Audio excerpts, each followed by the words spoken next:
Hi, I'm Jessie, and I had chapter 18, which is eHealth.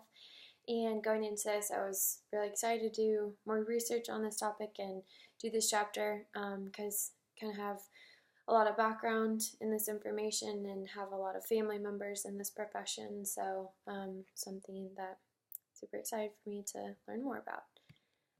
So jumping right into it, when thinking about eHealth, if you were to just picture the last time you went to the doctor or fulfilled a prescription or looked up any information about your medical history, and then to compare that process with about 10 years ago and just see how different it was and look at all the different technology that is provided now versus when you went to the doctor about 10 years ago. Just how different everything is now, whereas before everything was on paper files and now everything is on the computer, and it's easy and it's instant access, and it's a lot different than it used to be.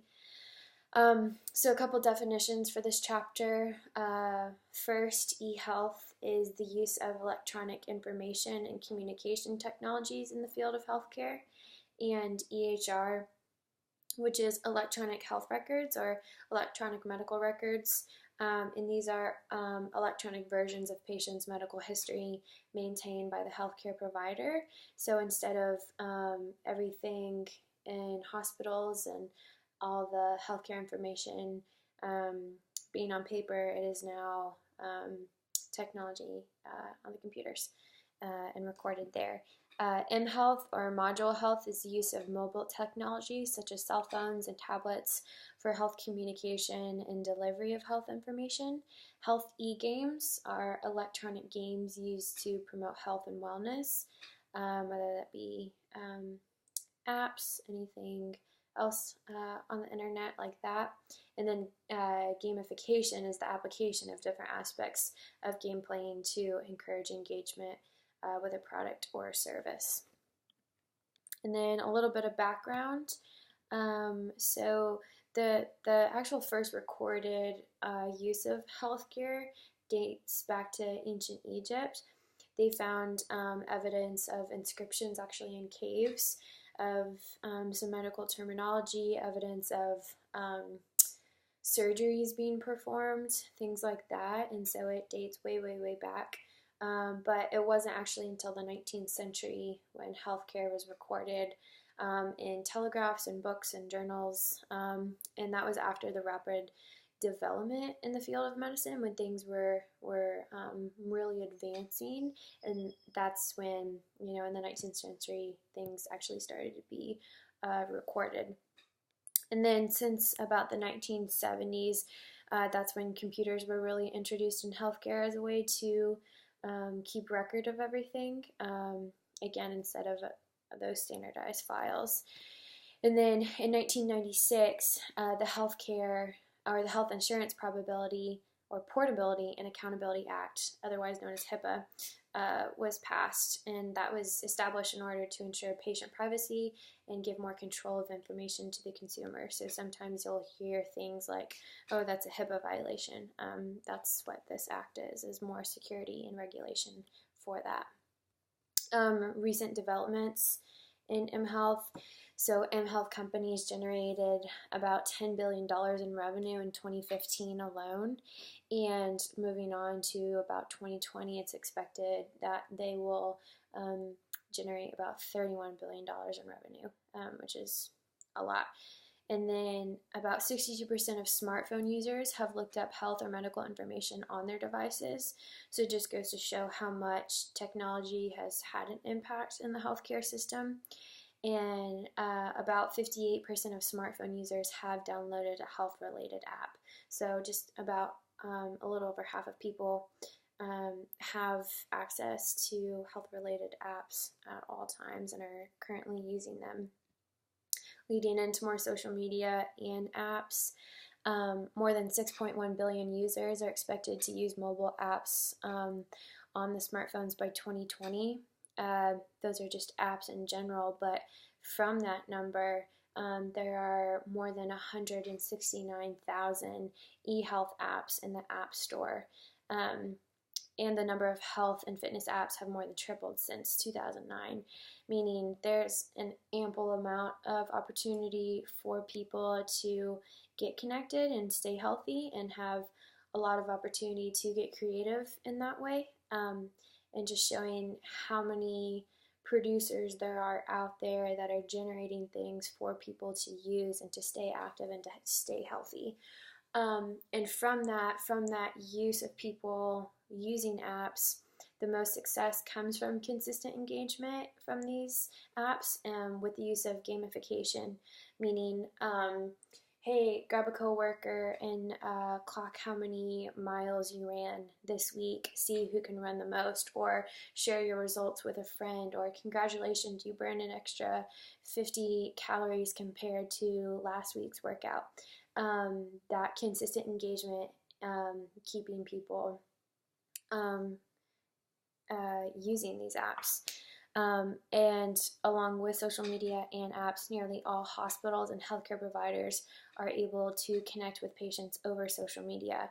So any hospital, any healthcare provider, if they have a name, they're most likely going to have an Instagram, a social media, a Facebook, to where you can look them up and know more about them instantly.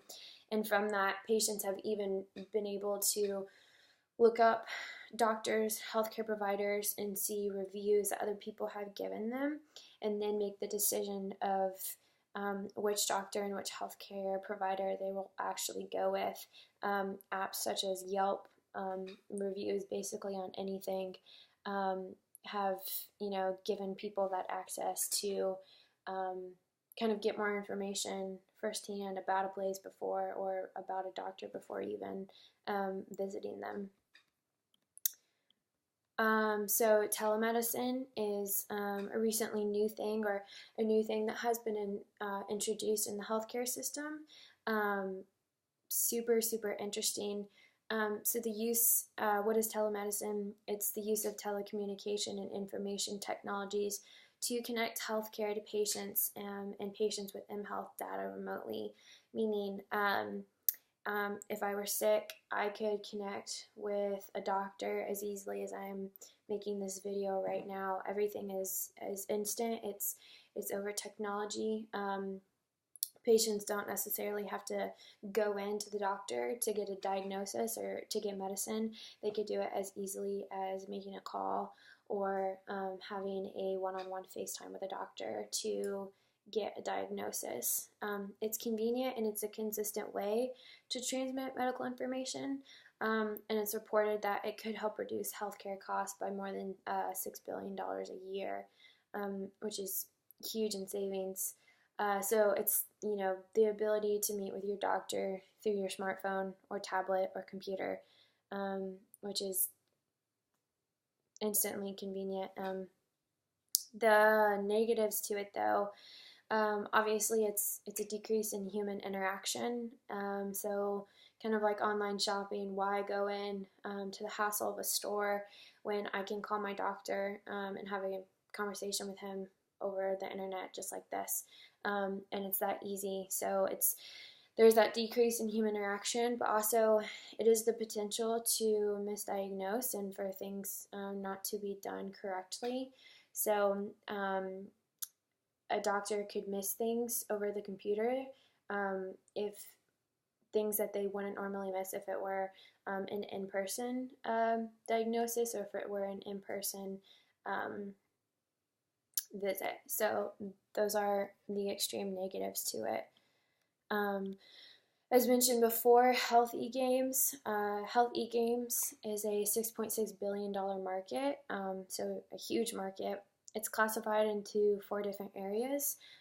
Exergames, which are games that involve physical movement and interactivity, things such as Wii Fit, Dance Dance Revolution, basically anything to get people up off their feet. And then health and nutrition, used in weight management and meal planning, so things like Weight Watchers, stuff like that. Brain fitness, it's meant to improve cognitive function. And then condition management, used to manage chronic health issues such as diabetes, asthma, cancer. A couple big or major health e-games are things like Nintendo, Sony, Microsoft, Wii. So they're intended to engage customers with health literacy and education. So not only get people moving, but they get them educated about it as well. And then in 2015, Wii Fit sold nearly 23 million units worldwide. So something that a lot of people were interested in and that a lot of people saw as intriguing and engaging and a good option. And yeah, nearly 23 million units sold, made a big impact. Now something that's really big and really that has been trending over the past couple years, wearables, wristbands, and smartwatches. So super incredible, like your smartwatches or anything that you have on your wrist. It's the ability to track your heart rate, blood pressure, calories, glucose levels, steps, sleep activity, and progress. Things like the Apple Watch, Fitbits, the ability to track all of this about your health is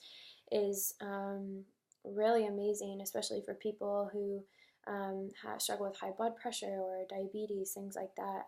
Super crucial to have that just on your wrist. In 2016, the Fitbit Alta sold more than 1 million units in the first month it was released, making it one of the fastest selling fitness trackers ever. But the FDA has placed some guidelines on regulatory health apps intended to be intended to be used as an accessory to a regulated medical device. So devices such as the Apple Watch have just completely transformed the way people can stay connected to their health. For instance, tracks all of your steps, miles, everything. Whatever you could need is right on your wrist. And from that, technology has advanced even more. So robotics and dermal tattoos.